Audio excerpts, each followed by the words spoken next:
Hello, everyone. Welcome back. This is Disgruntled Elk coming back after, I think, 5-month break. I know people have been asking for content, but sometimes you take a break, you do other things, and kind of come back to the game you love. Anyway, I'm sure everyone is here for the same reason, and that is because I actually won the Star City Games, $30K in Dallas? Let me check. Yeah, that's what it says. Probably glass so you can't see it, but yeah, so we got the trophy. Very excited to be back playing again. Really happy to do well. I've wanted a trophy for a very long time, so it was nice to finally kind of snag one. There were about 930 some odd people, so by no means a small event, especially since Magic kind of went away in terms of live events and it's coming back in force. Very happy. But anyway, we're going to be doing two separate videos for my tournament breakdown. I'll probably do a written component as well, but the first part is going to be this, where I'll be going super briefly over the deck. I'll be handing out, props and slops to the event, things that were awesome, maybe some things that I would change. Spoiler, not much that I would change. The event was really cool. And then I will then be going over kind of the matchups I faced in day one, then the matchups I faced in day two, and finally, and this is kind of what I'm most excited about, I will be reviewing the commentary and the footage that was recorded on site of my top 8, my top 4, and then my finals appearance.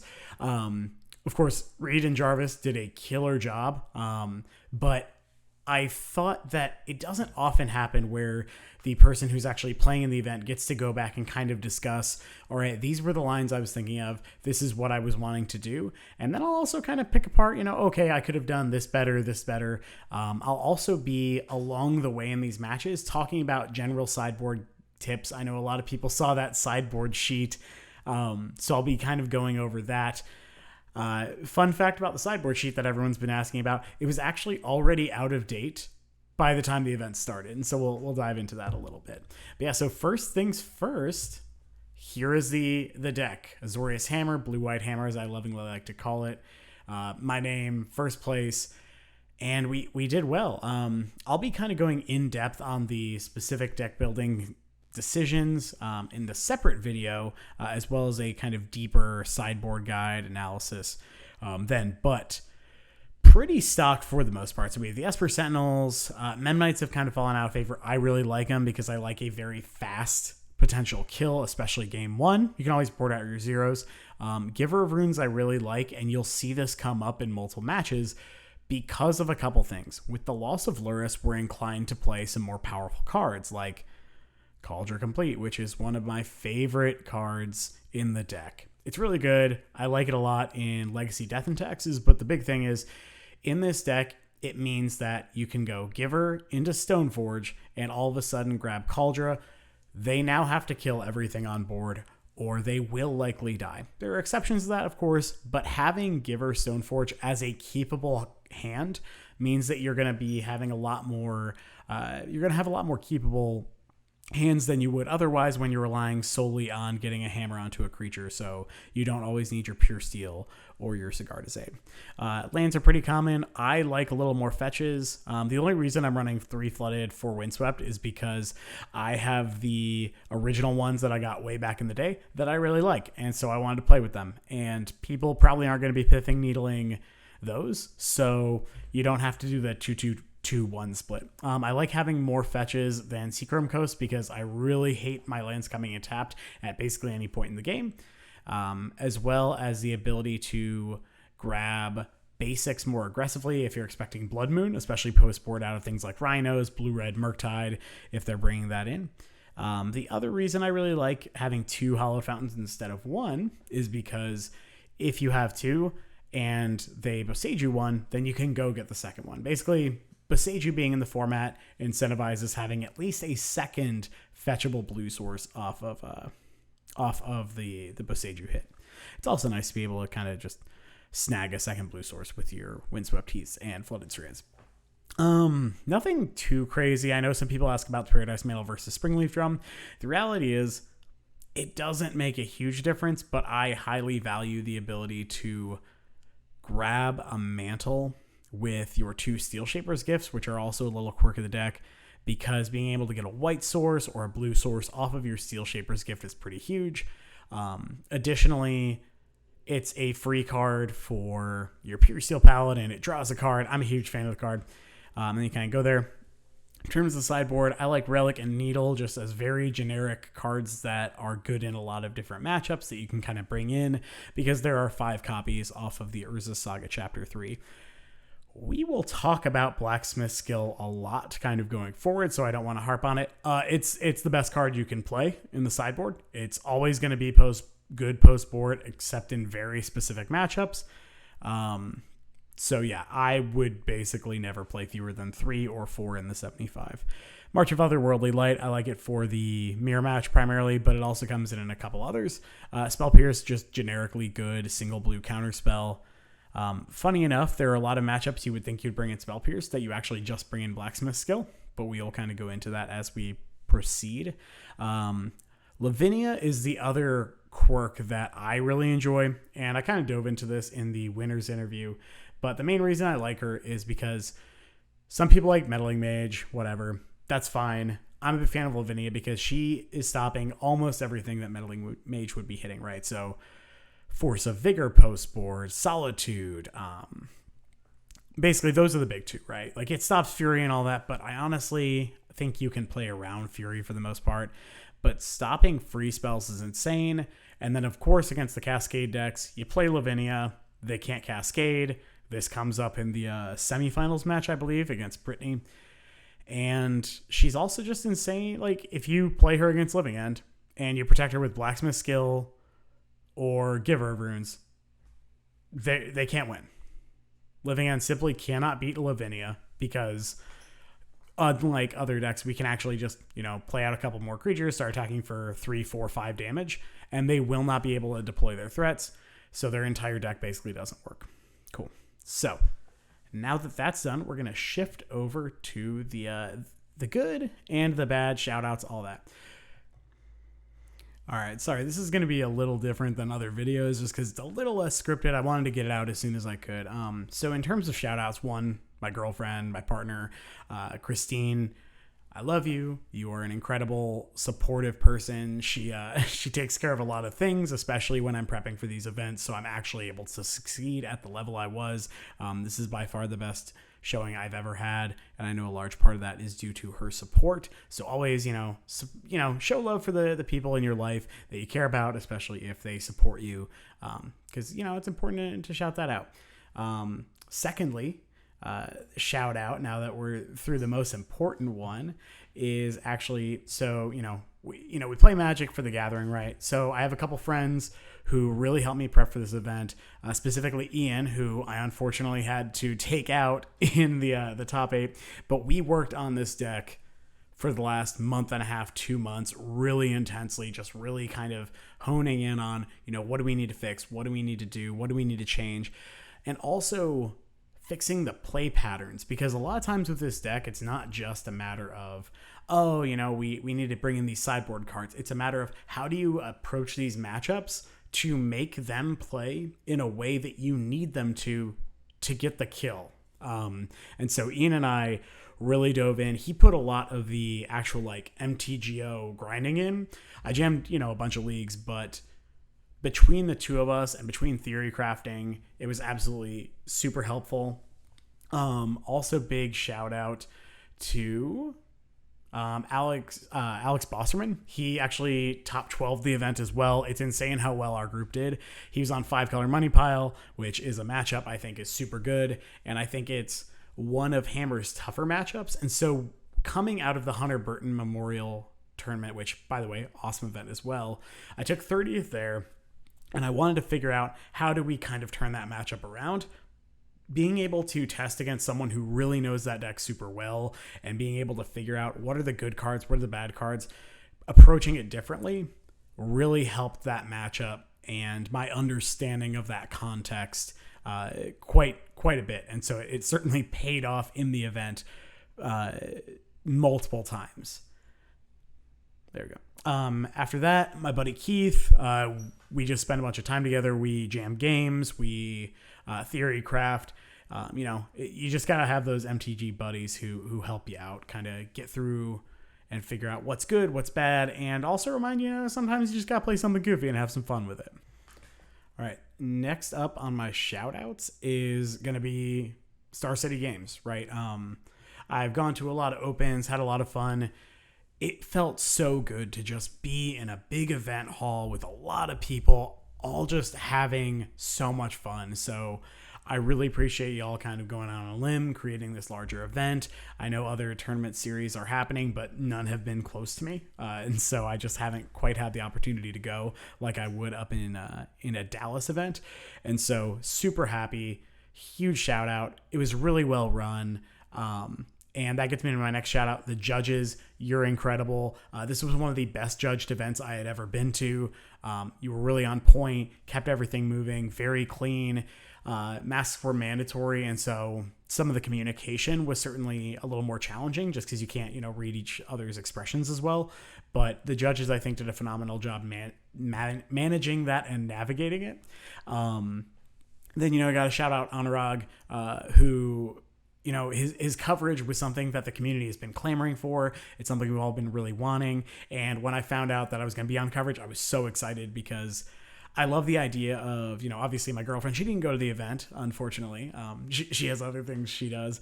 But the fact that she is able to kind of see those moments, and I have friends who weren't able to be at the event, they were able to see those moments. It meant a lot. And I think that gathering and that community is something that I think all of us kind of missed during, the last few years. And so the coverage really it made it feel like, okay, this stuff's coming back. And then you have the entire commentary staff, which commentary is not easy. So, Joe, Tannen, Lee, CCR, Drake, and of course, Reed and Jarvis. Big shout outs to y'all. Thank you so much. And finally, Dynamo Collectibles. I know y'all were big sponsors for their stream. So I really appreciate it as well. Gotta do the shout outs. All right. So now that we are kind of through, the shout outs, the brief deck tech, I'm going to dive into the actual matches. And so we had to, in day one, there were 8 rounds, had to go at least 6-2. And so, naturally, on Friday, we drove up early so we could play in a qualifier so we could hopefully get 2 buys. And what happened? I show up, I registered, Blue-White Hammer, almost, I think it was 73 of the 75, and I promptly lose my first 2 matches. I play the last 3 because I don't want to play in another qualifier, and I just want to shake off some rust. I finish up 3-2, which is fine, but my losses were to Blue-White Taxes. It was a thing that happened because Modern is Modern. The guy played very well, but, you don't expect to lose to Blue-White Taxes when you show up at a high-level Modern event. I lost to Blue-White Control as well. I believe it was an Austin player. He piloted it very well, and I think crushed me 2-0. I don't know. But anyway, so Ian played in one as well. We discussed things, and after we talked things out, and after, of course, the sideboard guides had already been printed and we brought everything up because we knew everything, we changed the sideboard. So we did have 1 Cathar Commando and 1 Sword of War and Peace in the sideboard, but we saw so much Cascade decks, specifically like Rhinos and Living End in large numbers, much more Rhinos, I think, is what we saw on Friday. Blue-White Control, 4-color Elementals, 4-color Money Pile, call whichever version you want. So we cut those 2 cards, the Sword of War and Peace, the White-Red Sword, as well as the Cathar Commando for 2 Teferi Time Raveler, because they address a lot of the same issues while also giving you a lot of game against those specific 4 archetypes. So that is what ended up happening. So day 1, got to go 6-2, or you don't you don't make it to day 2. So looking at the list, you can verify it's the same exact list. Now looking at one thing I did want to point out, the lands, there are not 18. The MTG Melee software throws Urza Saga under enchantments. So it was a 22 land list. I'm aggressive at mulliganing, but not that aggressive. So kind of looking at the matchups, what do we have? So round 1, we had Demir Mill. I know Peter. He's a nice guy. I don't ever want to play against Mill in round 1 of an event that I have to 6-2 in order to continue. So, looking at the matchup, anyone who's played Hammer versus Mill knows that it's basically a 10-90 matchup, I think. I think it might have gotten a little bit better, but I wouldn't put it better than maybe 25-75, maybe 30-70, but, so here we are. I also lost the die roll, which was, not the plan, but here we are. So game 1, he ruins me, Tasha's Hideous Laughters me, and we call it a day. He did not, however, see the Cauldron game 1, and when he went to cast another, and then he went to Surgical my Pure Steel Paladin, I believe, and so rather than him seeing the Cauldron, I wanted to gain what little information I could. So I hit it, and then post board against Mill specifically, what do we like to do? So against Mill, I like to bring in the 4 skill, the 2 pierce, and I like cutting the chip and the Nettle Cyst. Call it a day. You board up to 64, mulliganing isn't that bad against them because, well, if you mulligan, you have more cards left in your deck. So I sideboarded up to 64 cards.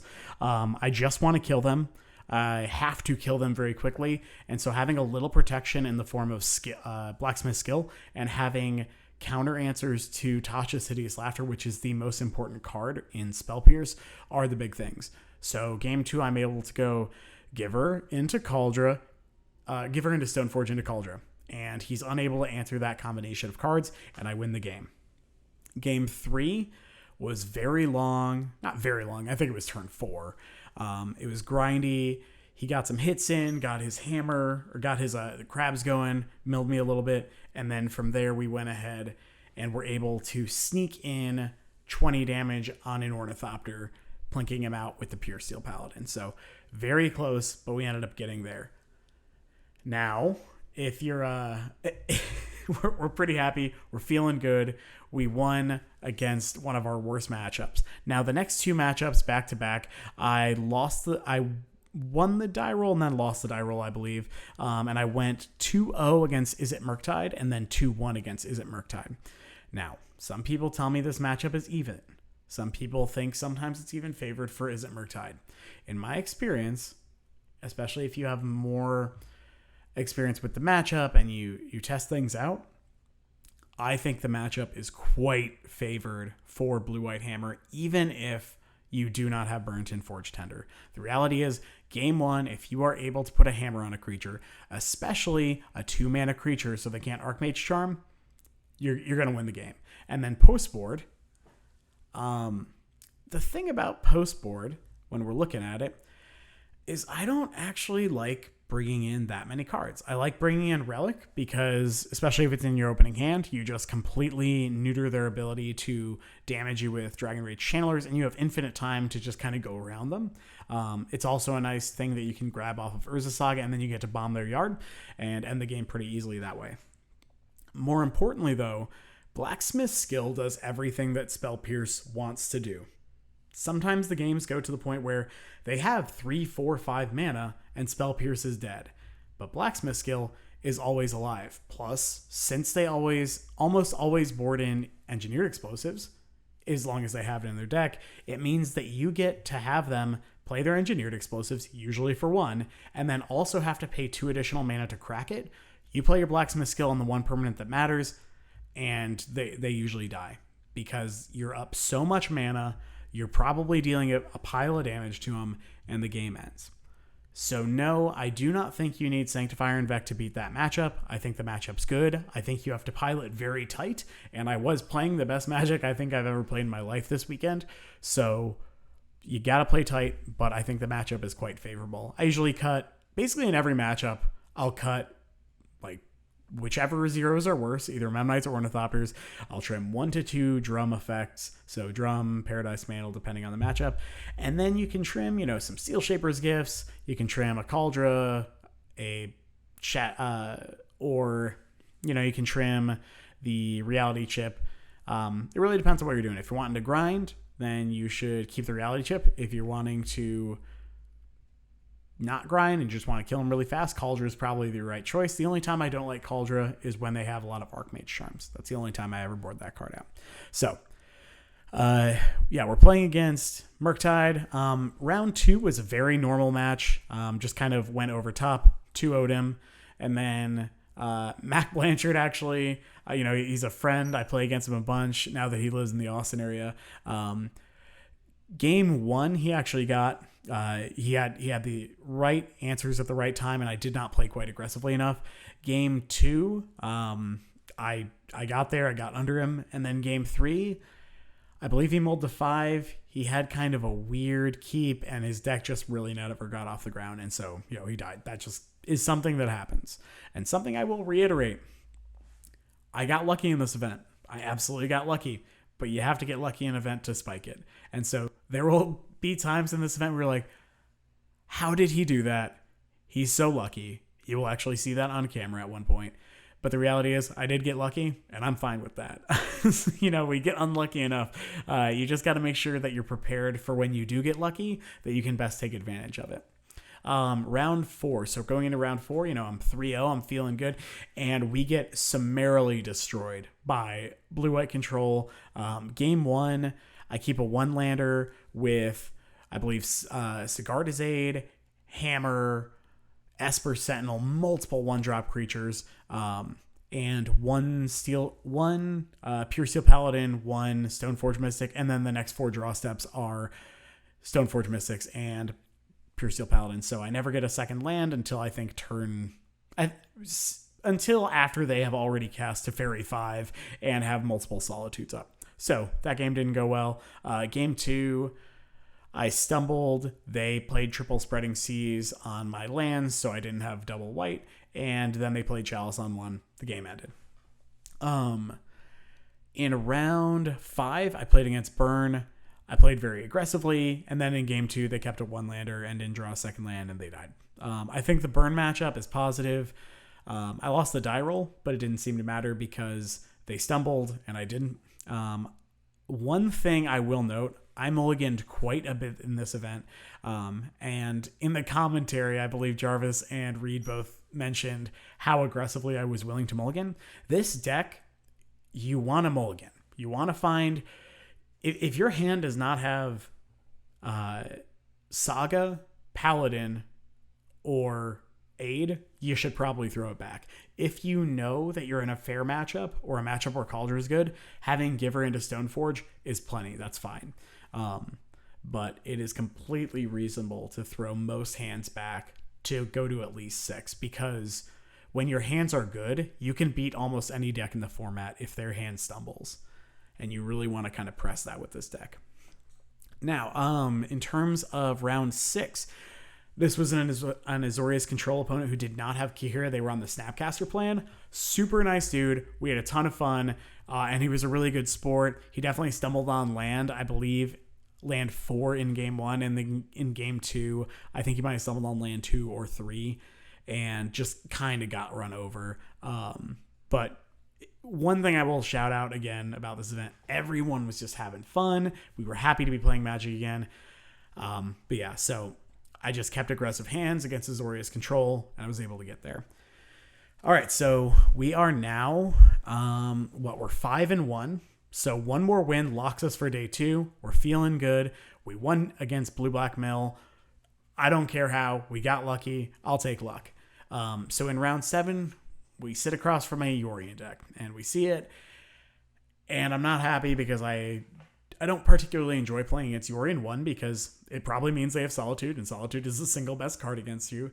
But 2, in paper Magic, the logistics of shuffling an 80-card deck until about turn 3 or 4, it kind of sucks to shuffle an 80-card deck. The opponent usually is shuffling almost every turn because of Wrenn and 6, which they should because the card's absurd. Just the logistics of having that 80-card deck, searching every turn, is just kind of a poor play experience for everyone. So I sit down against Theodore Jung. We play, and game 1, I keep a very aggressive hand, as you will see me do repeatedly against any Yorion deck. I strongly recommend keeping aggressive hands, and putting them to the test every single turn. That's what I learned from my playtesting with Alex Bosserman, is that yes, they can Solitude you. Yes, they can Fury you. But Fury, you can play around. Just don't play out more than 2 creatures at a time that get eaten by a Fury. So that way, at least you're breaking an even, and they're doing a 2 for 2. But forcing them to Solitude early and often means that they will quickly run out of cards, and then their shields will be down later when you go for like an Ink Moth kill or something else. So forcing them to have the answer at every step of the game is absolutely your best chance of beating that matchup, especially post-board. Now, post-board, you do get to bring in Teferi's, Lavinia's, Blacksmith skills, and those all are insane cards in that matchup. He was on the version, I only saw, I think, Eternal Witness in game 1 before he died, and then in game 2, I was able to keep the game going super long, and eventually I flashed in Kaldra off of Pure Steel Paladin wearing a Paradise Mantle and 6 more lands.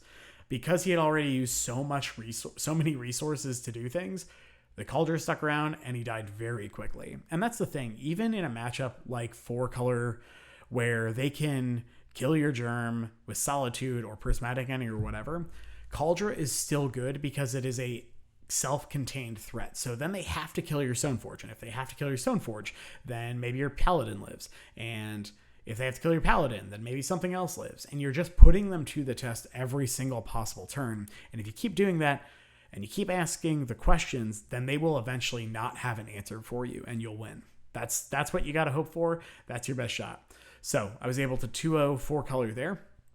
And we did the thing. We are locked for day 2 at 6-1. I'd really like to finish the day 7-1 to like set myself up for a successful day 2. But we lost the die roll. And they played, I think it was either Young Wolf or something that very clearly made it Yawgmoth. So I went Giver, and then the following turns I got to throw Sigarda Zane into play, Double Hammer and Steel Shaper and Shadow Spear onto the Giver. And he was unfortunately able to kill me before I was able to trample over for lethal damage by Court of Calling for Yawgmoth and then going super hard, using the Endurance as a flash mana, so he was able to cascade or to convoke for the Zulaport Cutthroat, so he was able to infinite me. After that, game 2, we were able to kill him with Stoneforge, Giver into Stoneforge into Kaldra. If you see a consistent theme here, it's when in doubt, you can usually Kaldra them, because what's he going to do against Kaldra? Nothing.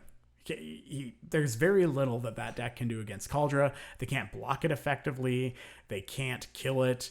And so then they are forced to find their combo faster, which post-board, you are almost always the combo deck. And so Yawgmoth has to board into more of a control role, and they don't do a control role particularly well against Hammer. And so some people say this is a terrible matchup for Hammer. I think it's okay. I think they are certainly favored, but I don't think it's much worse than maybe 40-60. And so you can absolutely beat that deck. And then kind of go from there. He was able to get game 3. I certainly misplayed. On turn 2, I pitched so he had the Outland Liberator, so he has an onboard Disenchanted play. So I March of Otherworldly Light that creature so that I am potentially able to kill him the following turn with the 8 I have in play, and I'm able to Inkmoth next kill him. I decide to pitch the second Sigardazade to the March to get to the necessary mana requirements off the X, but unfortunately we did not draw a second white source, or I think even a third land, for quite a while, and so the Pure Steel Paladin in my hand just kind of rotted. So we didn't get there, but it was close, and we're still locked for day 2. So with the way the tournament is laid out, there's something to note. So a lot of tournaments just straight cut to top 8, right? Nope, not this one. This one, you just need to top 12. And then if you're in the top 4, then you get a first round bye in the top 12. So I was like, all right, you know what? If I win out, I bet I can do it.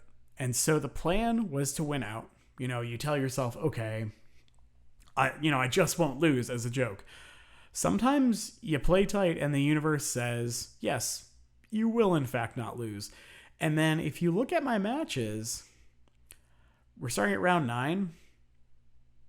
I didn't lose a game. I don't know how it happened. I know against Jund, so the other funny thing was in day 2, I only won the die roll once, and it was against Blue-Red Murktide. So I lost the die roll against Jund, the mirror. I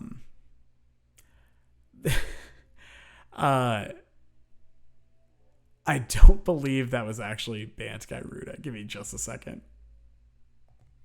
Yeah, so we played against Jund, which I think was Jund Saga, Blue-Red Murktide, Blue-White Hammer Mirror.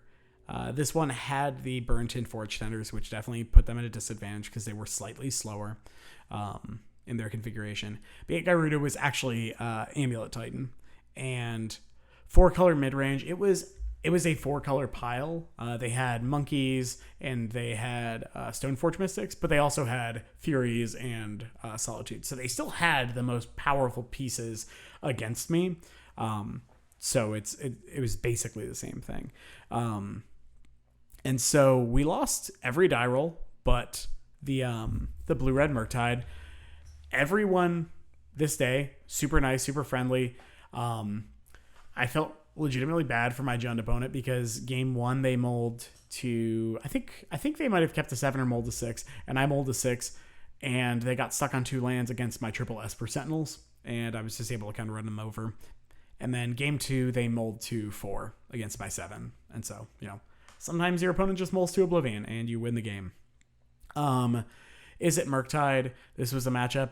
Scarlet, very good player, played very tight. My hand lined up well, and I feel like because I had 4 Blacksmith skill, I was able to profitably exchange. At one point, I hardcast a Nettle Cyst. They went to Archmage Charm the Nettle Cyst, and I was able to Blacksmith skill the Nettle Cyst Germ in response, and then also eat their monkey. Blacksmith skill was absurd, and I fully endorse playing 4 of it. It might as well be my invitational card. In the mirror match, they were on the play, which never bodes well. They got a quick hammer into play, I believe, game 1, but weren't able to quite close out the game. So between Giver and Stoneforge and a quick follow-up to turn the things around, I was able to get there. And then in game 2, things went really wild. We both had Cauldra, multiple hammers, and Shadow Spears in play. So I can't tell you everything that happened that game, but I can tell you it was very close. And either one of us could have made 1 or 2 decisions differently and won the game.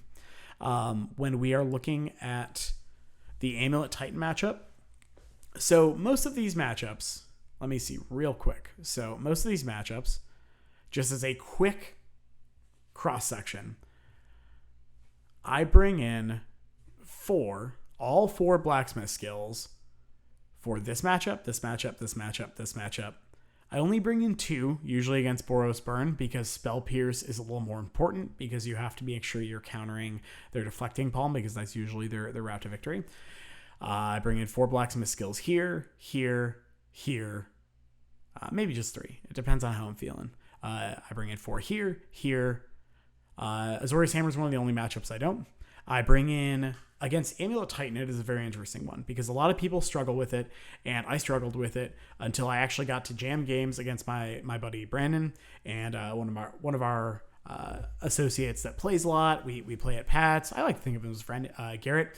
We played games until we figured out, all right, what works, what doesn't.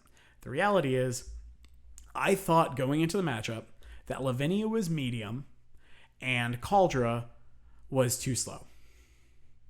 After testing the actual context of the matchup and how things played out, I realized Lavinia is actually backbreaking because not only can they not free cast Force of Vigor, which is their best card post-board against you. But they can't even cast Force of Vigor, like hard cast it, unless they actually have 4 lands in play. So their bounce lands don't let them cheat anything. Beyond that, they also can't Summoner's Pact, right? So Summoner's Pact is a big deal. Sometimes they want to EE on 0, depending on the context. But yeah, if you're cutting off Force of Vigor and you're cutting off Summoner's Pact, it usually slows them down, makes the game much more challenging for them to win. Additionally, Kaldra Stone Cold beats them. You probably need something else going on to kind of buy you the time. But the reality is, if they are having to kill you with the backup plan of Valakut, you are probably going to kill them first. They cannot attack with the Titan because it will not deal damage to you. You get the first strike damage off the Kaldra. The Titan gets exiled immediately, and the game is over. They simply can't. They don't have the tools to kill a Kaldra. Like, they just stone don't. But between the Kaldra and the Lavinia plan, having the 4 Blacksmith skills to just go, no, counter it, is big game. Specifically in this matchup, I remember... So the Paradise Mantle was huge in a couple of the matchups, but this was the most important one. It's turn... I mulligan to 5 on the draw in game 2. And I go land, Sigardazade, Ornithopter, pass. It's turn 1. He plays out his Saga. I'm able to March of Otherworldly Light it, which honestly, that's probably the play that won me the game. But we're able to go Ornithopter, Sigardazade, pass on turn 2, because I didn't hit a second land, unfortunately. You do what you got. And then he is able to... basically, what happens is, it's either that turn or the following turn, he casts... Boseiju, or he casts EE on 0 because he wants to blow up the Ornithopter in case I hammer it. But because I just don't attack with the Ornithopter, I am able to play out a 1-mana spell, and then I'm able to flash in the Paradise Mantle. It attaches to the Ornithopter in response to the EE blowing, and then I tap the Ornithopter to flash a hammer in and put it on the Ornithopter as well. And so... EE continues to over-impress base. EE is always great, right? But Blacksmith skill specifically is huge. Finally, I realize, okay, we're XO on the day. We look at the tiebreakers, and I realize if I win this match, I am locked for top 12, potentially top 4. And if I'm top 4, that means I don't even have to play the first round. I won't have to play until the top 8. Which is also like an extra $500. So that's pretty nice in terms of prize money. So I play against Spencer. Game 1, super tight. He gets his, he's the 4-color deck, right? So he gets Stoneforge. He's on that package. He goes Stoneforge, I don't know if he grabbed Kaldra or Batterskull Skull first, but then he played another one, and he's ready to kill me. The game's getting worse. He has 6 cards in hand, and I know 2 of them are not White Card and Solitude. So from turn 2, I start setting up the ability to kill him on turn 4 with Inkmoth and Sigardazade, or Inkmoth and Pure Steel Paladin. So sure enough, he has 1 Stoneforge back to block. I don't have the extra mana to give Inkmoth flying, but what I do have is the ability to give Inkmoth pro white and attack, and it connects. And so a lot of playing Hammer successfully is knowing, when do I have to go for it? What turn do I have to play to trying to kill my opponent? And then execute everything around that game plan. Obviously things can change and you have to be able to look out for that, but you should always have the plan for, what turn am I going to try to kill my opponent? And you want to continue to build your game plan around that. So we won. And we're in the top 8. And we look, and our breakers ended up knocking our buddy Ian actually down into 5th slot. I guess all of our opponents won or something in the last round, because we ended up, I think, gaining like 10 points of tiebreakers on Ian in the last round. And so he's 5th. I believe Alex Bosterman, he got 6th on 4-color, which was awesome. And I got 4th. So we are all locked for top 12, and none of us have to play each other, until the top 8, where Ian and I immediately get paired. So we are going to kind of take a minute. I'm going to queue up the stream, and then we're actually going to go over the commentary of what happened in that match, kind of our thought process, where I blundered, where I feel like it was good. So I'm gonna pull that up. All right, top 8. The only difference in this mirror match is 1, that I'm on the play, and 2, that I have 1 Paradise Mantle and he has a 3rd drum. Those are the only differences in the deck lists. We play pretty similarly. We put in a ton of work together. And so this is kind of stunk, having to team kill each other. But, when it's in the top 8 and you're both locked for a bunch of money and you had a great weekend, who cares? Both of us started off the day X2. So we were both, quite frankly, just happy that we both won out. We dodged the entire Swiss despite being right next to each other almost the entire day. And then we face off in the top 8. It's going to be fun. These are our mulligan die. I figured it'd make it easier for everyone, also myself, to remember. And so I'm on 5. He's on 4. My 7 was very medium. My 6 was, I think, borderline unplayable. To be fair, this 5 should have gone back too. Because I know him in the mirror, this fast Nettle Cyst, which is a 3/3, is just not that important. And so Ian absolutely played tighter than me, better than me in this first game, and he got rewarded by beating the crap out of me in game 1. And so we're gonna skip forward a little bit. He tanks on this, which is fair because it's a mold of 4. And so here we go. We get our Seachrome Coast, Springleaf Drum, Memnite out, pass the turn. Ian goes Steel Shaper's Gift for Hammer off of basic planes. I play out my land and a turn 2 Nettle Cyst. And if I remember correctly, I also drew 2 to 3 lands in a row after keeping a 2 land hand. So what you're seeing on the field is everything that I opened the game with. He has a turn 2 Pure Steel Paladin. His hand is way better than mine. That's it. Because he's going to be able to Colossus Hammer, draw a card, hopefully spike like 2 artifacts and just kill me. So he takes 3. We'll move on with our day. He draws this card. I am skipping through a little bit. I figure we don't need to see draw steps and kind of go from there. He also draws Cigar. He also has Cigartizade, so he's able to crack in 12. I don't block with the Memnite because I know he can't double hammer me here. And I'm probably going to need this Memnite to block at a later time. So he gets Saga, which is also absurd, of course. He gets a second hammer, puts it on the Paladin, cracks in, I chump. He puts 2 on the Ornithopter, and I believe I pack it in here. No, I drew Pure Steel Paladin, so I played it out in the hopes that I can draw a hammer, because if I draw exactly hammer, then I have a chance to draw hammer into spear or some such nonsense and kind of go from there. Because we do have the Nettle Cyst and Springleaf Drum in play, it means that we do have the chance to metal craft it up. But here we're just deciding what blocked what, and then go from there.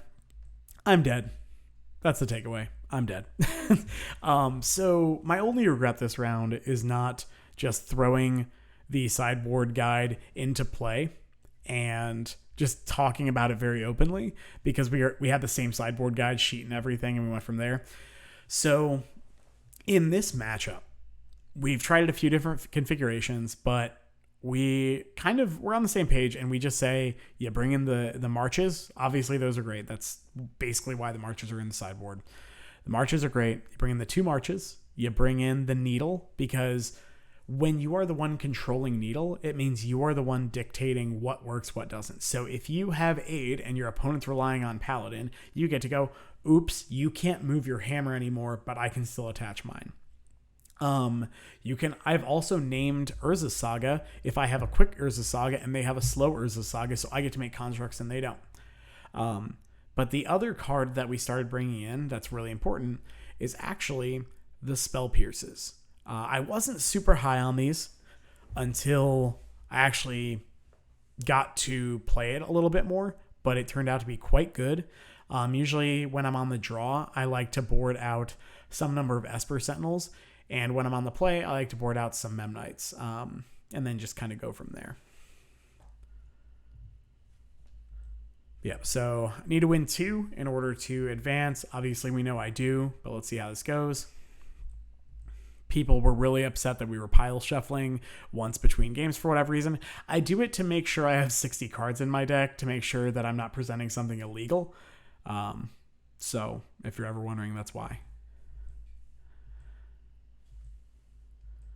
Cool. So I decided to mulligan to 6. Ian's still thinking about what he's going to do. He decides to join me because he's one of us. And then from there,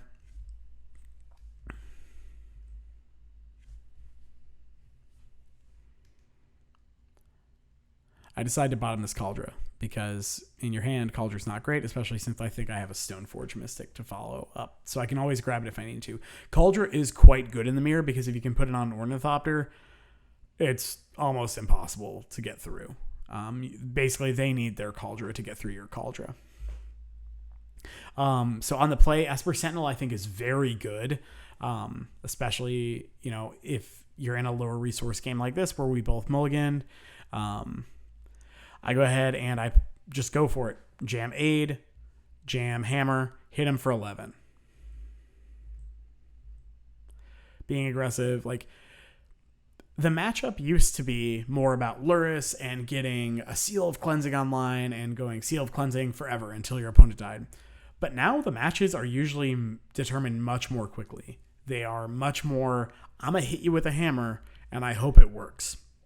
And so staying very lean, very aggressive in these matchups is very important. That being said, sometimes the board states do stall, so having access to Reality Chip is huge. I would always recommend keeping that in. I think Nettlecyst kind of super sucks in this matchup just because it's kind of clunky. It's not going to outsize a hammer, and it's not going to out utility a Kaldra or something like that. So I like cutting Nettlecyst in the matchup too. We have a Reality Chip, speaking of. And this is what I'm saying. So we got a free card off of that. We got a free card off of our Esper Sentinel. We're up 2 cards already. He has to block with his Stoneforge Mystic. The game's over. And we're attacking for lethal. I'm going to see what he does.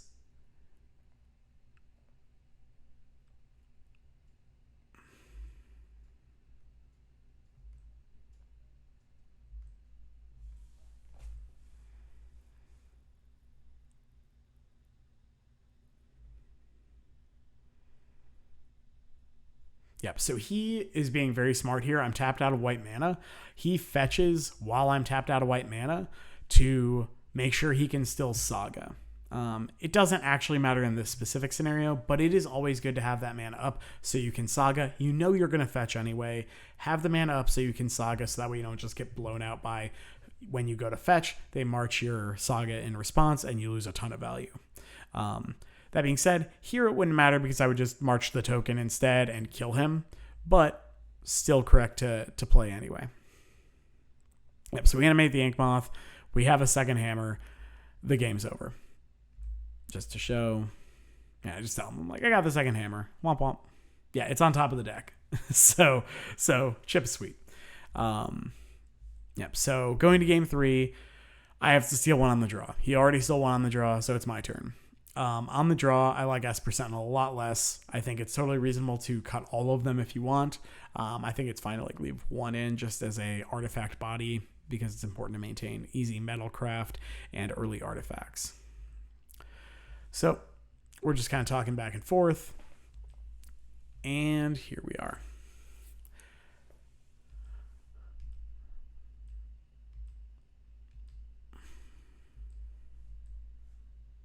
All right, so I kept my 7. I'm thinking about it. I think I keep my 7 this game. He mulligans the 6. He's absolutely willing to mulligan aggressively. We both are, especially in this matchup where we know it won't matter. I need to hammer kill you.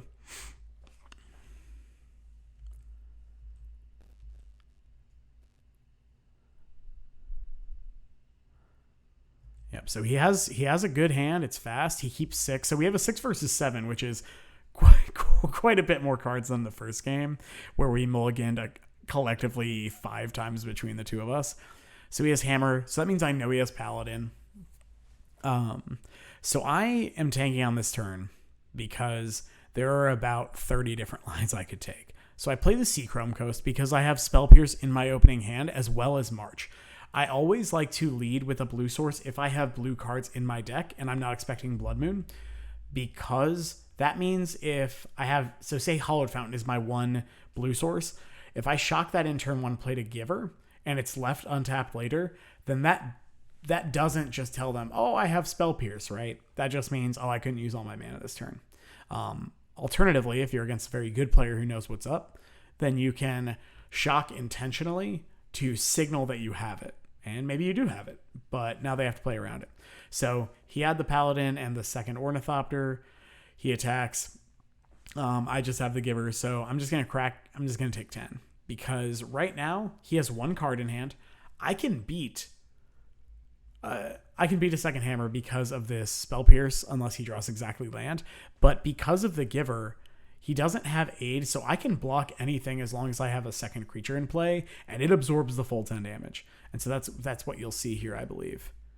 Ian's got the finger guns, because that's how he rolls. And so I'm tanking, because this turn, whatever I do this turn will determine if I win or lose the game. And so we play the 8 and we pass the turn. And so what this does, this means that we can March of the Otherworldly Light, which we have. We can Spell Pierce, or if we have a Hammer, which I believe I did, I can Flash in Hammer. And so it gives us a lot of options. And so right now he's attacking here. I don't want to block with that Giver, obviously, because it can do a lot more later on. Now here. So this is a line that a lot of people weren't sure about, and I kind of want to dive into. So I decide to pay 1 mana to March the Ornithopter. I do that for 2 reasons, maybe more. 1, because I don't want to pitch the white cards in my hand. The white cards in my hand are all super good, so I don't want to hit the Paladin. But 2, if I hit the Paladin, then I'm still getting cracked for 10. I don't want to hit the Hammer because Hammer is the card that is most easily replaceable.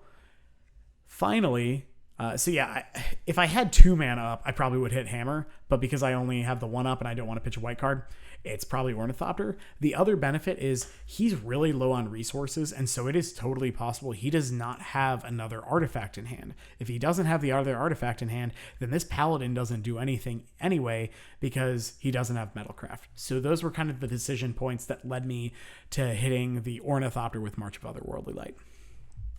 Plus I'm at 8, so I can take a couple cracks off this Paladin if need be.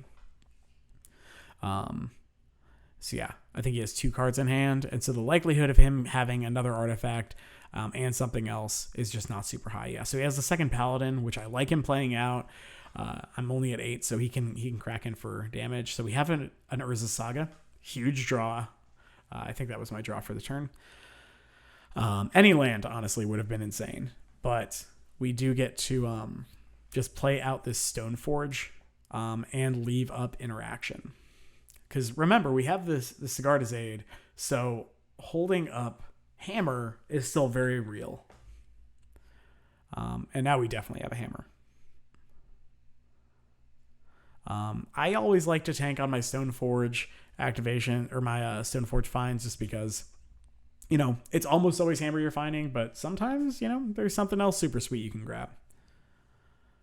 Also, if you tank and you go, oh, I'll grab this or this, sometimes your opponent, if you think, okay, I'll grab Kaldra, and then you're like, no, I'll grab a Hammer, it lets them know that you had options in your deck. So, well, maybe you have Kaldra in your hand already. So he's choosing to cast Seal Shaper's Gift. He has 1 other card in hand. I can Spell Pierce anything he plays here, except exactly Paradise Mantle, but he doesn't have Paradise Mantle. And this is if he has the land as well. So he grabs Shadow Spear, which is not okay. And this is the moment that ends the game. He grabs Shadow Spear, casts Shadow Spear. You'll see me put my hand down because I had this play lined up 2 turns ago. I wanted to hold up the Spell Pierce, so you can see me put the Spell Pierce on top of my deck. He casts the Spell Pierce. I'm just going to flip over or he's casting the Shadow Spear. I'm just going to flip it over. Yep. And now the reality is I have Shadow Spear still in my deck that I'm going to be able to get in 2 turns at a minimum. And he doesn't have Shadow Spear anymore. If one person has Shadow Spear and one person does not, the person with Shadow Spear in their deck is going to win unless there's a huge discrepancy otherwise. We double block here because I don't want to take 4 and I want to make sure to kill off one of his creatures. He smartly chooses to order the Giver first.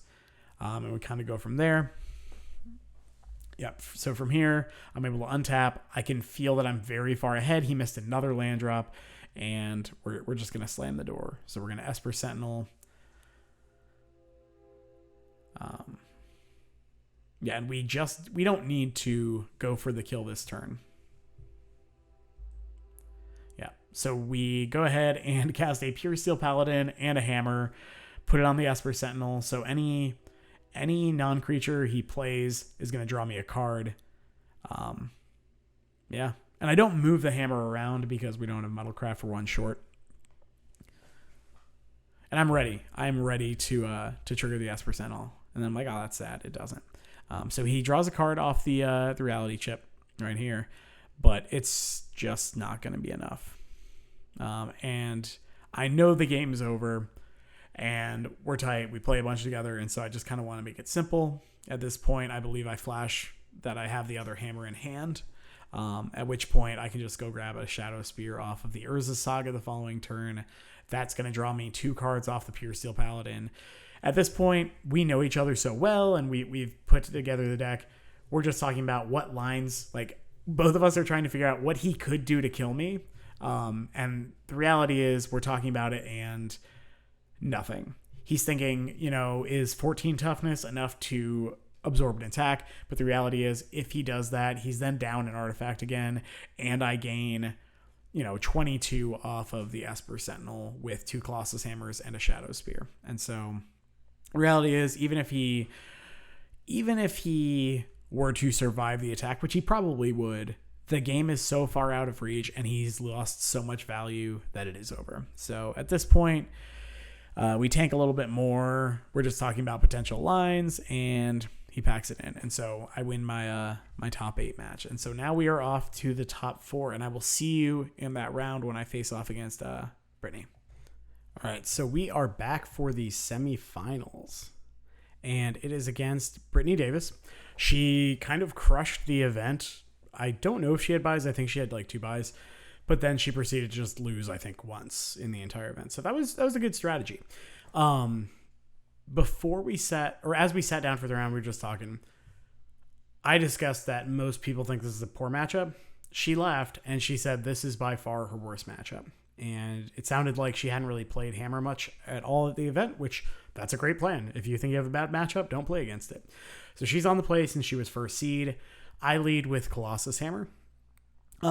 Game 1 can be a little tight. I know she's really heavy on counter magic and Archmage Charms, things like that going into the matchup. But the reality is I want to punish her deck for being less efficient. And this is how you can actually win this matchup more reliably. So post board, they do have more free spells, but game 1, their deck's a lot clunkier simply by nature of them having mostly 2 and 3 mana spells. Obviously the 2 mana spells are the split cards, stuff like that. But, yeah, so I ask, are you going to ice me? Like, I'm very aware that she can ice me. And so this whole game, I'm actually trying to remember all the cards that she can play. This isn't a matchup I'm super familiar with, but I am familiar with the play patterns based on the matches I have played. I'm playing out the Ink Moth because now I am presenting a threat, right? So by playing the Ink Moth and I have the Hammer in play, if, say, I have Paradise Mantle and Pure Steel Paladin and a White Source, I can now play the I can play the Paladin, equip the Hammer, and kill her. So she is choosing to ice my Ink Moth because she is scared of Ink Moth killing her. Now, what I do, and I tap it to indicate, I should have moved it up to make it a little more obvious for the team doing commentary. I choose to, since she tapped out, and it's game 1, so I know she can't Force of Vigor me, I choose to animate the Ink Moth with the Ink Moth mana. Because I played out the Hammer on 1, this Paladin is now going to get to Kraken for 11 with the Memnite. So we throw the Memnite on the Hammer, attack for 11, and then post board we're going to get to, or post combat we're going to get to move this Hammer over to the Paladin, because it is much, much harder for that deck to kill a 12/12 than a 2/2. Surprise. And so now, Rhinos don't matter. We're bigger than everything she has. And she has to both be able to block on the ground and make sure that I can't kill her with Ink Moth in the air, which I literally can do right now. There's no reason for me to need to do that, because I think at this point she's actually at like 9 or less. And so she missed her 3rd land drop, which means the game is over. But at this point, I'm so far ahead, there was very little reason for me to not just make sure that I win the game. So there's no reason for me not to play this Esper Sentinel to get further ahead. I go ahead and play Stoneforge Mystic. I'm going to grab Paradise Mantle because it represents 2 additional mana this turn, because we can play it, it draws a card off the Paladin, we can put it on the Memnite, add a mana, put it on the Paladin, add a mana if we need to, and kind of go from there. And so then if we can find something like a Steel Shaper's Gift, we can actually get a second Hammer, put it in. And so this is just going to let me close up the game. Like, this game's over, basically. I'm not showing her anything super non-stock either. There shouldn't be any huge surprises in this list. Steel Shaper's Gift and Paradise Mantle are kind of the most quote-unquote unique things. And those are things I mostly just stole from CrusherBot, because CrusherBot knows what he's talking about. He definitely has unique deck building decisions, but whatever. The reason I moved the Hammer to the Memnite, and she actually asked, I think, why I did that, because it's weird, is because if I do it the other way, then Memnite's not gonna get mana. So she bounces the Memnite with Petty Theft. I draw a card off the Esper Sentinel. I then get to replay Memnite. The game's super duper duper over. Oh yeah, I have Cigar to Save. That's right. Yeah. So sideboarding. Against this matchup, I don't actually like Spell Pierce, because you don't care about the Rhinos. You don't. Like, you care about getting your Hammers online, attacking with your Pure Steel Paladins, and just comboing them, because your combo is hard for them to beat. And so in this matchup, I don't even board into Fairy in the matchup, because I don't think you need to. Potentially on the play, I could see bringing it in, but in the on the draw, I like bringing in the, once again, 4 Blacksmith skills, because they're primarily attacking your non-creatures. Right, so they have Fury, they have Fire Ice, but everything else, including Dead Gone, is probably, Dead Gone bounced, right? But most everything else is going to be targeting your equipment and your enchantments. So your Urza Sagas and your Cigar to Save. And so you want the Blacksmith skills to protect those things. So I just like bringing in the 4 skill, 3 Lavinia, and then bringing out the 3 Memnites to insulate me against the Furies, as well as I believe I trimmed 2 gifts and the Nettle Cyst, because it's just not quite where I want to be. And I believe I trimmed 1 or 2 of the drum effects. The other thing that I think I did, actually, because I was on the draw, and because I know she is a counter-heavy version as opposed to the classic more red-green, I did, I think, only bring in 3 of the skills and added the 2 Pierces, because being able to fight over things like Archmage Charm on the stack, I think plays a higher priority in this specific configuration of her of the matchup. Basically, more counter magic, you want Spell Pierce. If they're more on the removal, then you're fine just doing all Blacksmith skills. So I'm going to skip forward just a little bit. And I realized this would have been better, but, whatever. This configuration certainly would have been nicer, but here we are.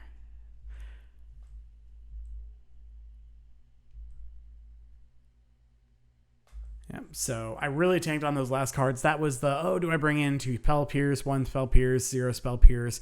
And the reality is, if you're tanking that hard, it probably just doesn't matter that much. Just pick something and go. It had just been, it'd been a long day. It was intense. But sometimes the universe, wants you to do well. You draw well, and you hope you play well enough to, support the deck treating you well.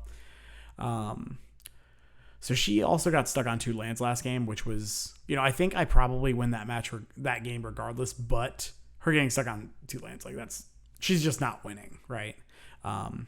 So I kept 7 this time, and I think Jarvis talked about how that would terrify him because I'm a madman and I'll just mulligan whatever. So she played Crashing Footfalls. One thing I want to note is that I have 2 Stoneforge Mystics and Lavinia in my opening hand. I'm 99%. I know that the Rhinos are coming off in 4 turns, and so I know the exact turn that I actually want to stick the Lavinia. I want to stick her and protect her the turn before the Rhinos come off. And so that's everything I'm going to do this game. So we're going to leave with Esper Sentinel. I'm going to present as much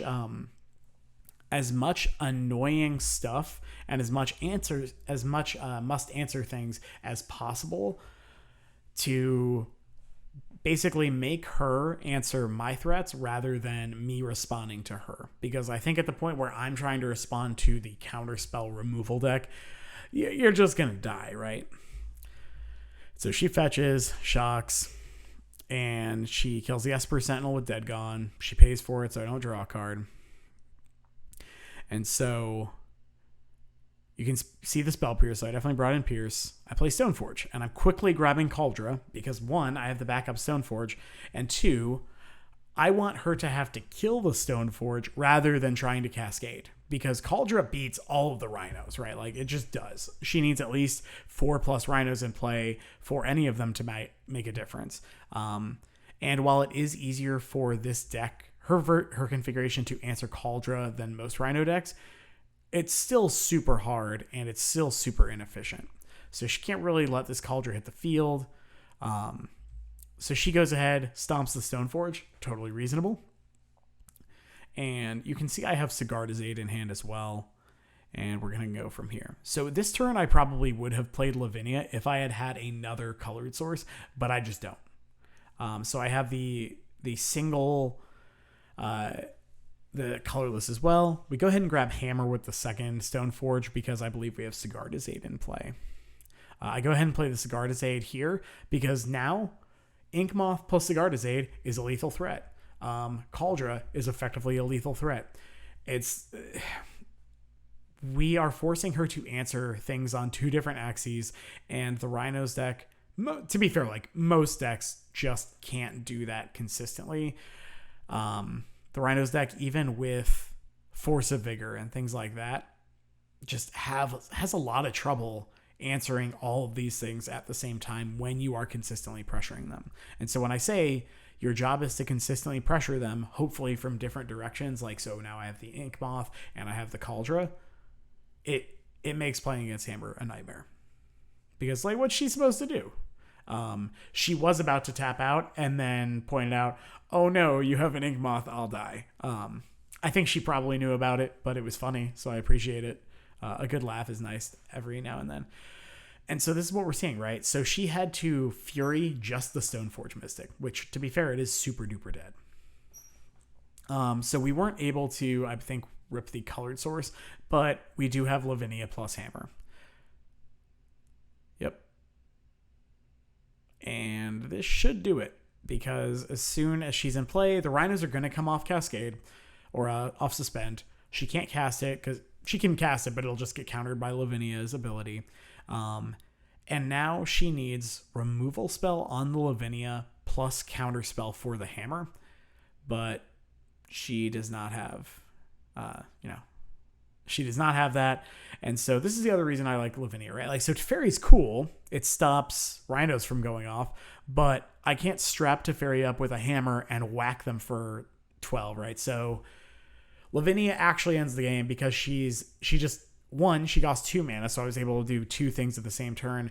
But 2, she's a body, and sometimes post-board, especially if you're boarding out a lot of your zeros, you don't have that critical mass of bodies you sometimes need in order to throw hammers onto it.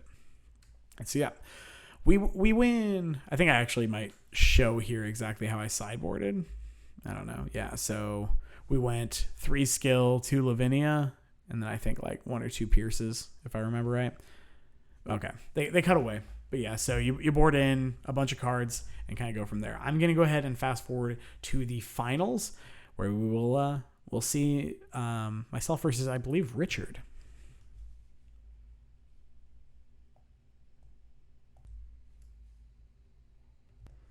All right, so we are back for the finals. I believe they're fixing the names right now. But yeah, so I am on the play, thankfully, against 4-color elementals. Richard, super nice dude. Everyone, like, I think literally everyone I played, especially in day 2, was just super friendly. I think we were all just happy to kind of be there. But yeah, so I look at my 7, and I know in this matchup, like I've said before, I have to constantly pressure or I will die. Because especially the version with Risen Reefs, which I know he has, are just going to drown me. They're just going to drown me in cards, and so I need to force action early and often. That hand doesn't do it. We throw it back. Because in my head, you get to mulligan, you don't have to mulligan. If my opening 7 is going to lose the game, I'm going to go searching for 6 that might win. And you can totally win on a 5-card hand with hammer. You know, sometimes you need a good draw, you know, here or there. But if your 7 sucked, then whatever. You were going to lose anyway. And yeah, it feels bad to like mulligan to 5 or 4 and then die, but you were probably going to lose anyway. Like, if we're being real. If your 7 was very mediocre, you were probably going to win anyway. So we look at our 6.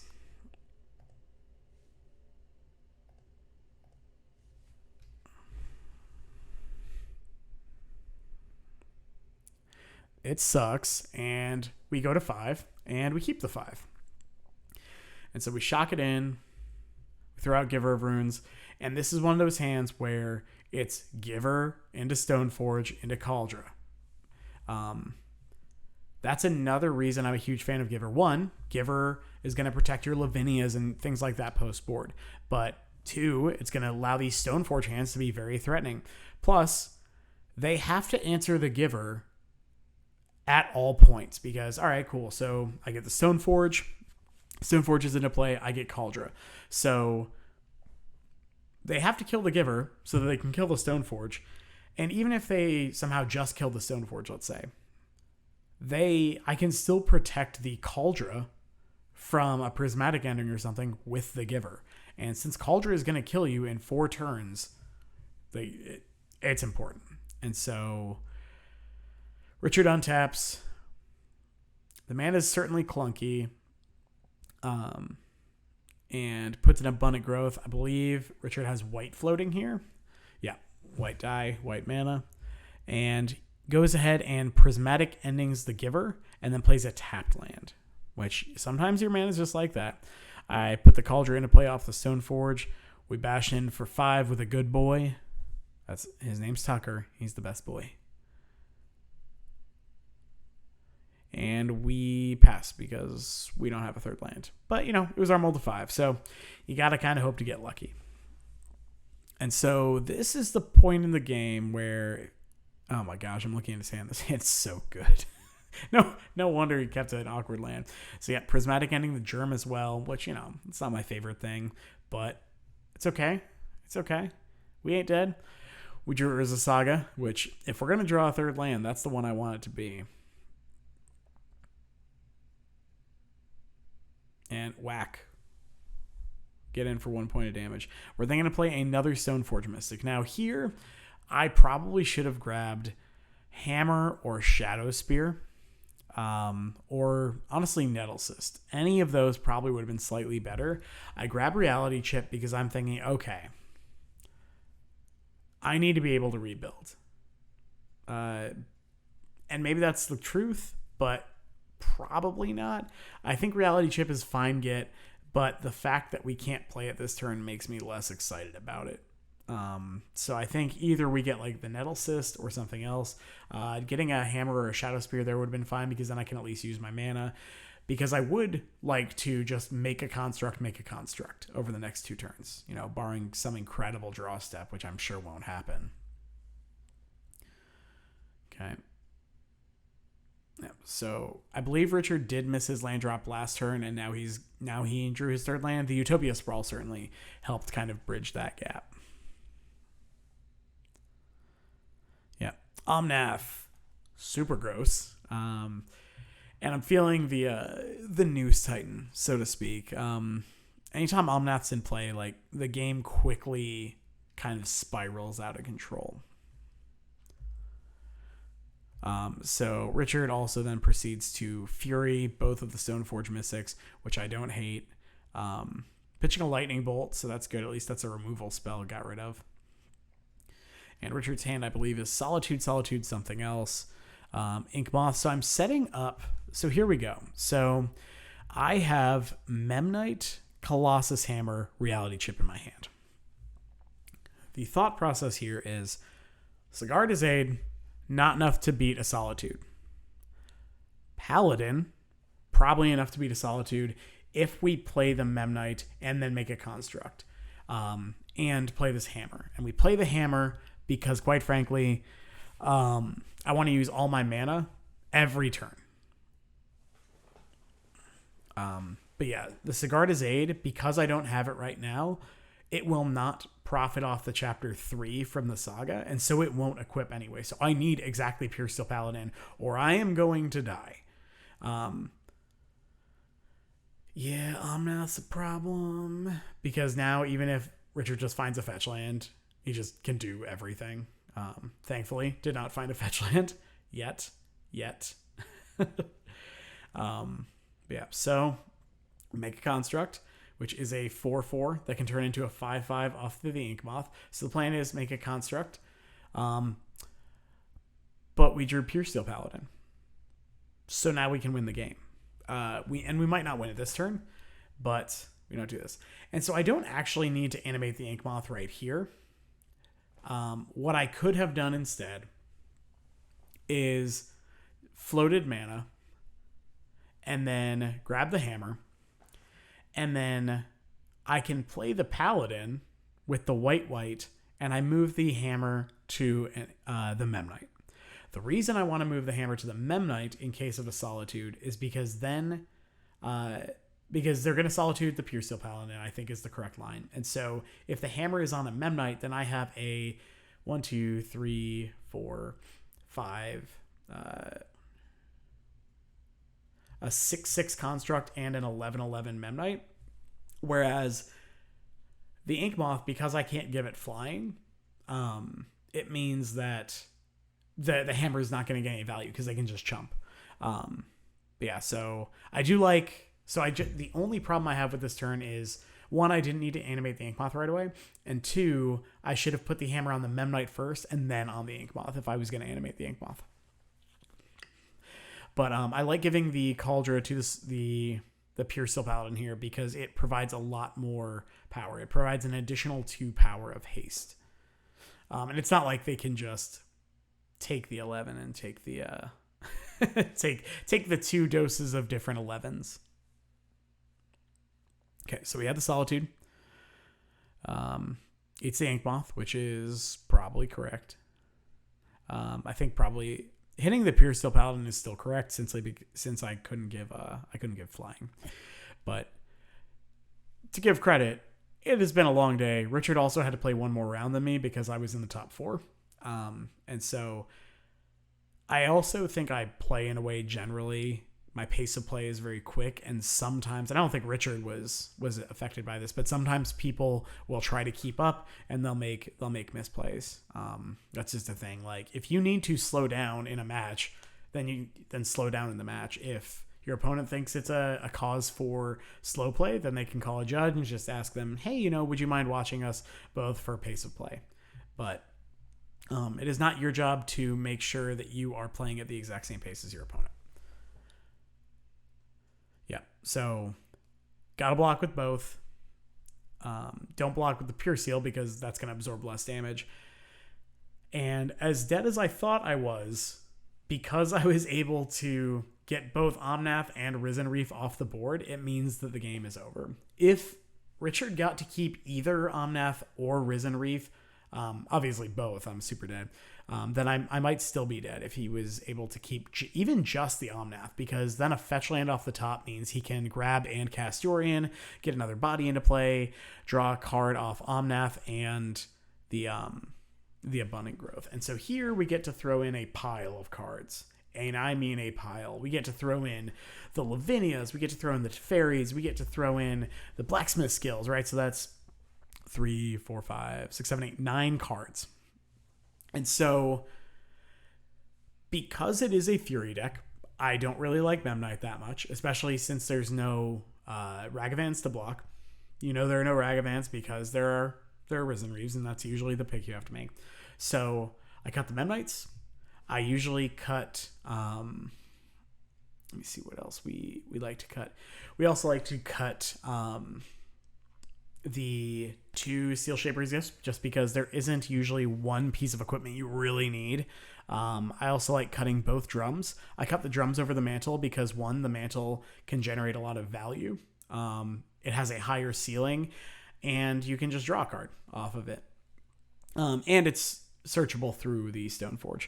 And then I actually like trimming some number of Sentinels in this matchup because they don't have a lot of non-creature spells. And often, I even like trimming at least 2 Esper Sentinels against 4-color control because so often they'll just have the mana to pay for it. And you're not needing that. You need something way more powerful. But yeah, so Lavinia completely shutting off the free mode on elementals is one thing.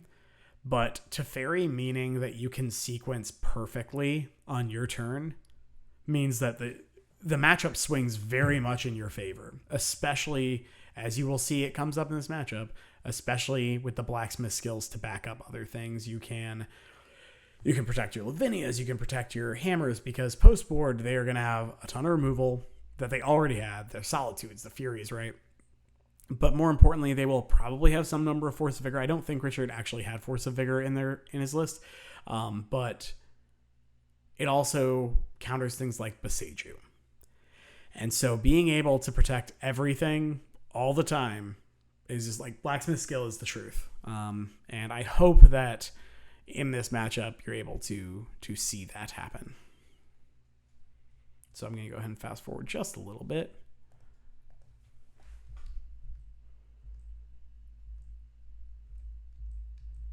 We got time. I'm piling. I'm making sure I'm presenting 60. Yeah. Cool. So I go ahead, look at my 7, and I snap it off. And Richard goes to 6. So I won on my mull to 5 game 1. I did have a very fortunate draw in the Pure Seal, but I also kind of built the game, and I played to every advantage of drawing the Pure Seal, because I'm going to lose the game if I don't draw Pure Seal. So I need to play like I'm going to draw Pure Seal, and my deck rewarded me by giving me the Pure Seal. So I'm on 7 against Richard's 6. And Richard keeps the 6. Forest and Abundant Growth draws a card. As soon as I am done shuffling the monstrosity that is a Yorion deck. Okay, so I fetch, play Giver, and pass the turn. Giver is great because it's going to protect either Lavinia, Stoneforge, any of the powerful 2-drops we have. And here's Lavinia. And you can see why I kept this hand, right? Because it's Giver into Lavinia, and that's it's hard to beat.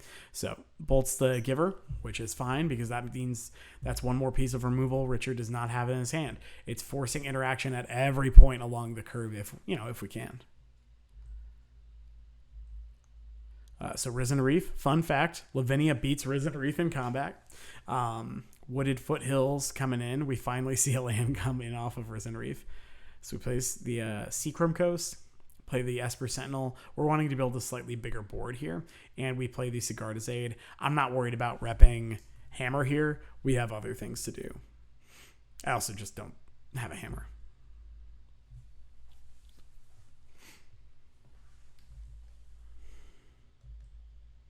Yep, so Wrenn and 6, trigger. Now, the reason I don't... So some people were asking, why don't I Blacksmith skill in response to the Wrenn and 6? Because it pumps the Esper Sentinel. The reason is because if I do that, then Wrenn and 6 just ticks up, and then I can't kill Wrenn and 6 on the backswing, right? So I'm playing quickly at this point because I can slam Teferi and still leave up my other Blacksmith skill. There was a consideration to not bounce the Risen Reef and just try to go face, but getting Wrenn and 6 off the board and basically setting Richard back to 0 permanents in play is an incredibly good thing. It lets me draw a card off of the Teferi, and now I know I'm clear for takeoff, so we can kill the Wrenn and 6, hit him for 1. And I have had the Nettlecyst in my hand, I think, since turn 1. So I'm just trying to chip in for damage, because right now Nettlecyst represents 1, 2, 3, 4 points of power, because it counts the Urza Saga and the Sigardizade and the Esper Sentinel and itself, of course. And, of course, a Nettlecyst on an Esper Sentinel is no joke, right? Like, then every non-creature they cast just draws me a card. Or every turn that they cast a non-creature. Cool. So they fetch. He fetches, and so we're still leaving 1 up. Guess what it is? It's a Blacksmith skill.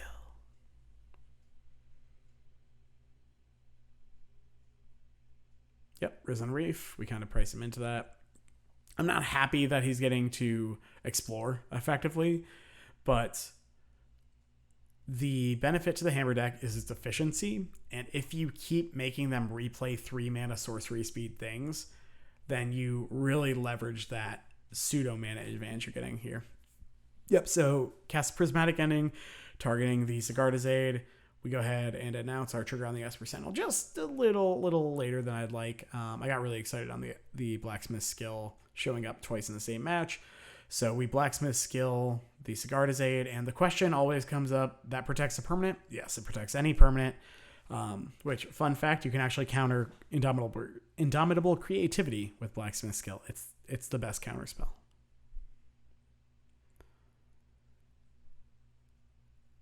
Yeah. So we get to pick up our Tef and our Saga. Of course, we sequence poorly there. I'm fine trading the Esper Sentinel for a Risen Reef, so I am down to trade this. Also, if he blocks the Esper Sentinel, I'm just going to throw the Nettlecyst into play. I'm fine giving up a Construct to eat the Risen Reef and make a giant Construct. Nettlecyst. They're the same, except one's a little bit bigger. Perfect. So I'm almost there. It doesn't look like it, but I'm almost there, and I know I'm almost there. And Teferi's a stupid card. I think that's what I was pointing out, which I stand by. Teferi's a stupid card, but if I can play it, I'm probably going to play it.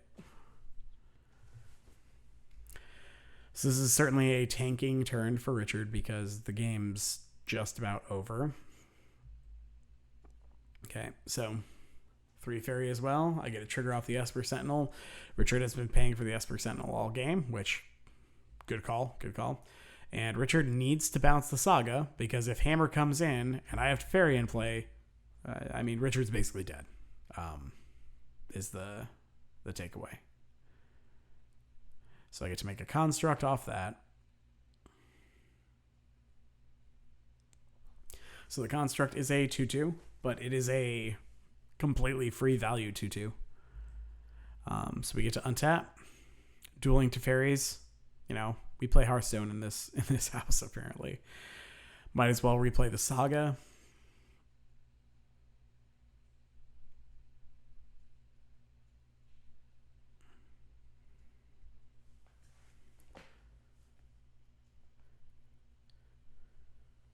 And because the next couple turns I might not be able to put the Nettle Cyst in, I just want to use the Nettle Cyst mana now. So we can put the Nettle Cyst in, put it on an Esper Sentinel, make it to where they can't really cast a non-creature spell. Play the Ornithopter first, because the Ornithopter means that, one, the Nettle Cyst is even bigger, and two, it means that it's already in play. So basically I can't misclick and not play it during my post combat. Yep. Can't do much. Has Boseiju in hand, of course, but Nettle Cyst is a good one. And so one thing I'm announcing here is I'm stacking the Living Weapon trigger to go on the stack second. So you have your Sigarda's Aid trigger, it targets, and then the Living Weapon trigger goes on the stack, it happens. So it's a germ, and then we let the target resolve. You can choose not to Sigarda's Aid something, but if you reverse it and the Sigarda's Aid attaches to something, but then the germ pops onto the Living Weapon, the Nettle Cyst in this case, then it will fall off of whatever you attached it to. So you always want to put the Living Weapon trigger to where it will resolve first. Because, so say you put your Living Weapon trigger to where it resolves second,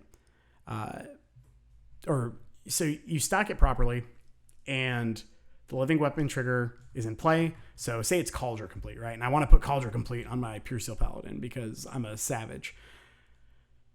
If they have, say, a bolt for the Pure Steel Paladin and the Cauldron is on the germ, if you are trying to equip something to a creature that then becomes a non-legal target because it dies or it leaves the battlefield or whatever, then the equipment just stays on the attached creature. So you still get that living, that germ. Okay, so I'm trying to figure out what we're attacking at. I choose to send Lavinia at the Teferi and everything else at the opponent, Mr. Richard. So Boseiju's the Esper Sentinel. I don't even get a stupid trigger out of it, but I do get a land, which I don't hate. I just want to note, we can hardcast Cauldron if we have one more mana source.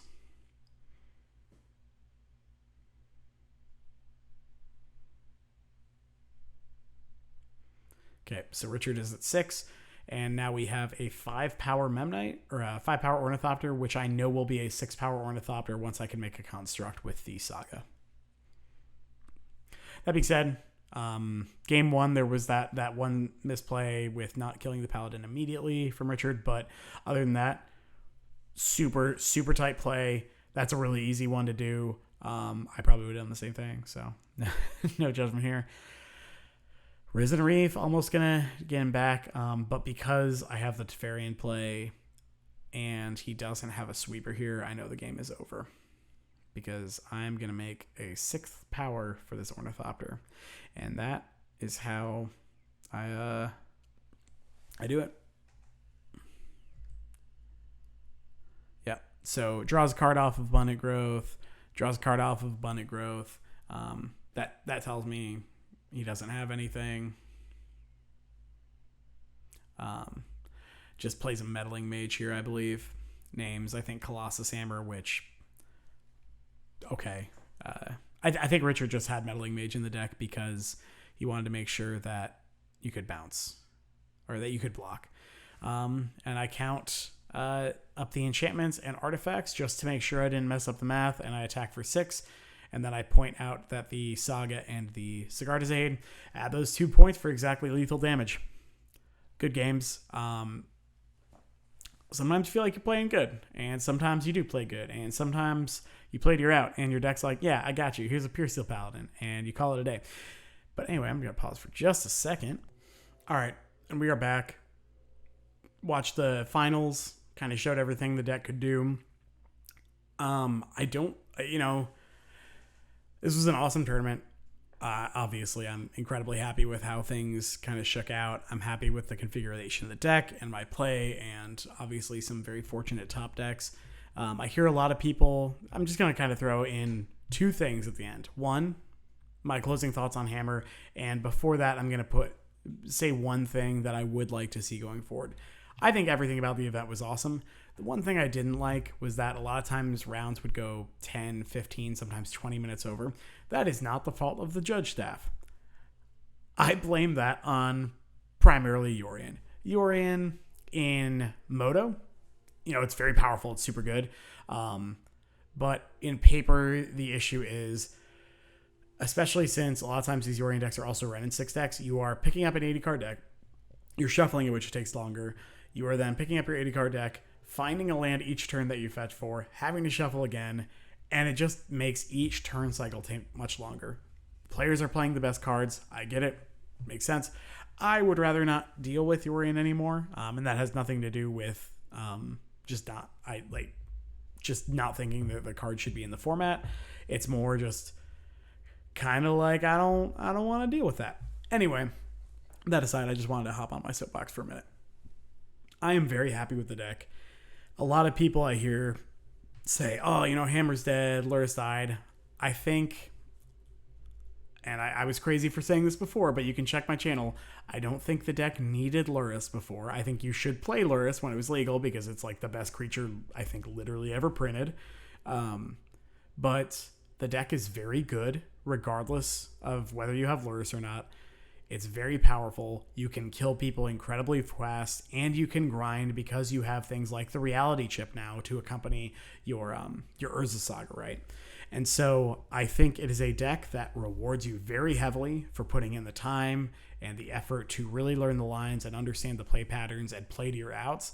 I think it's a ton of fun. I think the deck is very good. And I think anyone who says that the deck is bad or you shouldn't play it, I disagree with them. I've seen a lot of people I respect say that. I just disagree with you, and that's okay. We can disagree. But if people are going to continue to say that the deck's bad and people are going to continue to trim on their Force of Vigors and things like that, I will continue to take the lack of sideboard hate. I don't mind not running into 10 Force of Vigors over the course of every Moto League. But yeah, so that's kind of the end of this one. Again, thanks to everyone who supported me. It's incredible to see that everyone kind of showing the support, even though I don't know a lot of y'all. I'm lucky to be part of this Magic community, but I really appreciate that. This is the end of this part of the tournament wrap up, whatever tournament report. I might have a written portion on the side as well. In terms of really more in-depth deck list discussion and specific choices I made, especially in regards to the sideboard, as well as sideboard plans, I will be going over that in a second kind of companion piece to this. I will not talk about like exact ins and outs because I think that changes. And if you're not running my exact list, then the exact ins and outs it's not as helpful. So I will go over, these are the cards you want in these matchups. These are the cards you don't want in these matchups. And you kind of go from there. If you have specific questions about specific matchups, how I approach them, whatever, feel free to message me. I think I'm in both Hammer Discords, but also you can hit me up on Twitch. Or not Twitch. I don't Twitch. That's too much commitment for me. But you can hit me up on my YouTube videos, of course, down here. Or you can definitely reach out on Twitter as well, the other social media that starts with a T. But anyway, appreciate y'all hanging out. If you have feedback, I've never done something like this specific video, let me know. And I'll definitely take that into account. I hope everyone enjoys it. And I'll try to get part 2 uploaded within the next day or so. But yeah. Anyway, take care and bonk. I don't know. I don't have a sign off, but bye.